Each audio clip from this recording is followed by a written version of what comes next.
एक गांव में राम नाम का एक अमीर किसान रहा करता था। उसके पास बहुत धन था, लेकिन वो फिर भी घमंडी नहीं था। वो हर किसी की मदद करता था। उसके 2 बेटे थे। एक का नाम शिवा था और दूसरे का नाम गोपी। वो दोनों कुछ काम नहीं करते थे।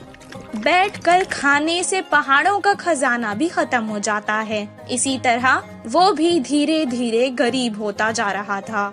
दिन ब दिन वो बूढ़ा और कमजोर होता जा रहा था। उसे उन दोनों आलसी बेटों की बहुत फिक्र रहती थी और हमेशा उसी फिक्र में चिंतित रहता था। एक दिन वो उन दोनों को एक अच्छा सबक सिखाना चाहता था। जब हम अमीर थे तब इस गांव में चोरों का बहुत ज्यादा डर था। इसलिए मैंने कुछ सोने के सिक्के अपने खेत में एक घड़े में छुपाकर रख दिए थे। बहुत वक्त हो गया है ना, इसलिए मुझे याद नहीं आ रहा है कि वो कहाँ रखे हैं। तुम दोनों सारा खेत खोद दो और उस घड़े को बाहर निकालो। अब हमें उस सिक्कों की बहुत ज्यादा जरूरत है। बहुत खुशी से शिवा और गोपी खेत गए और सारा खेत खोदने लगे। कुछ देर बाद गोपी ने कहा, अभी तक हमने बहुत खोद दिया है, फिर भी हमें वो सोने के सिक्कों से भरा हुआ घड़ा नहीं मिला। शिवा ने जवाब दिया, जिधर खोदना बाकी है उधर ही होगा शायद। बिना ज्यादा समय गवाए जल्दी करते हैं।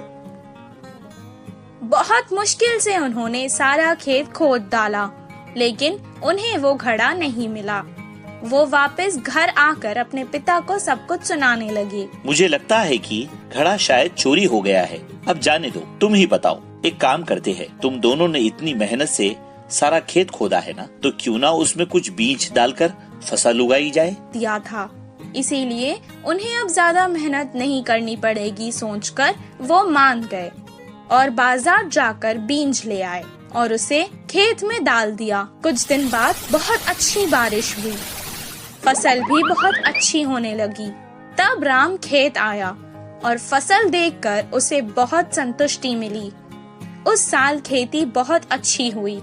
उन्होंने सारी फसल काट दी और बारिशों में और बोरियों में डालकर घर ले आए।